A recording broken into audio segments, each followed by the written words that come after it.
कालच 3 दिवसांचा दापोली दौरा संपवून मुंबई गोवा हायवेने मी मुंबईला आलो आणि रस्त्याने येत असलेल्या ज्या एसट्यांची अवस्था पाहिली।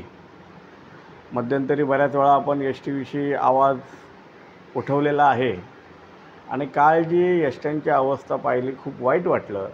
जसं आपण घराचे पत्रे किंवा कौलं त्याच्यातून पाणी खाली येऊ नये त्यामुळं आपण डांबर टाकतो किंवा वरती कागद टाकतो, प्लॅस्टिक टाकतो, त्याप्रमाणे मला क्रॉस झालेल्या जवळपास 22-23 एसट्या असतील।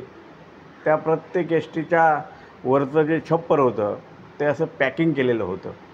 म्हणजे पावसाच्या सुरुवातीला अनेक बांधव एस टीमध्ये गावी गेले आणि एक चमत्कार घडला, एस टीमध्ये छत्र्या घेऊन बसमध्ये चालले होते आणि आता तर अशी परिस्थिती आहे की सरकारकडं माझ्या कोकणातील माझ्या दापोली मतदारसंघातील बांधवांना नवीन एसट्या देण्याची मानसिकता नाही आहे। खटारा एस टी ही अशी अवस्था आहे। तुम्ही शेवटच्या एस टीच्या सीटा बघा, 2-3 तुटलेल्याच असतात।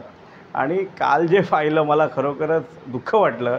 म्हणजे कोकणातल्या जनतेला, आपल्या भागातील जनतेला अत्यंत खालच्या लेवलची वागणूक सरकार देत तर नाही ना, हा मला पडलेला प्रश्न आहे। त्यामुळं माझी तुम्हाला विनंती आहे बाबांनो, ही परिस्थिती सर्वसामान्यांवर होणारा जो अन्याय आहे हा थांबावा असं वाटत असेल तर यावेळेला मात्र चूक करू नका आणि तुमच्या या हक्काच्या संतोष सोनू अबगुल या उमेदवाराला आवर्जून हक्काने मतदान करा अशी माझी आपल्याला वारंवार विनंती राहील। धन्यवाद।